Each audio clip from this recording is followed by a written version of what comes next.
नासरीन, हयात पताफी में शेयरनि पेट्रोल अघनि में ॻाटे टोड़े इज़ाफ़ो रद्द करे छॾियो आहे ऐं हुकूमत खां पेट्रोल अघनि में वाध वारो ऐलान वापसि वठण जो मुतालबो कयो आहे। वधीक ॾिसूं था हयात पताफी मां वकार बोज़दार जी हीअ रिपोर्ट।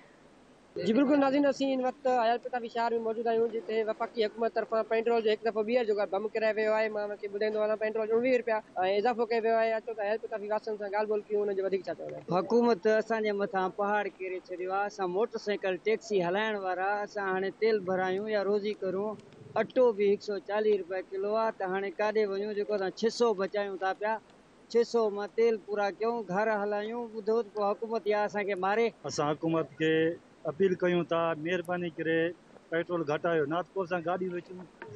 ॾाढी मुश्किल ॻाल्हि आहे, असांजी पघार त पूरी नथी थिए। सौदनि में वरी पेट्रोल हाणे 19 रुपयो ॿियो वधियो आहे, पोइ ग़रीब माण्हू काॾे वेंदो। हर शइ वधी वेंदी, किरायो जेको सौदे वारो उहो बि वधी वेंदो न। हुकूमत खे मुतालबो कयूं था त इन टाइम 19 रुपया पेट्रोल वधायो वियो आहे, जीअं त इन पेट्रोल खे घटायो वञे। असांजी अवाम काॾे वञे, एतिरी महांगाई थी वई आहे जो अवाम घर खां ॿाहिरि बि नथी निकिरी सघे। जी बिल्कुल, तव्हां हयात पताफी वासनि जा वीचार ॿुधा। हिननि वफ़ाक़ हुकूमत खां मुतालबो कयो आहे जेको वधायल रेट आहे उहो घटि कयो वञे, जीअं अवाम खे रिलीफ मिली सघे। कैमरा टीम सां गॾु वकार बोज़दार, धरती टीवी न्यूज़।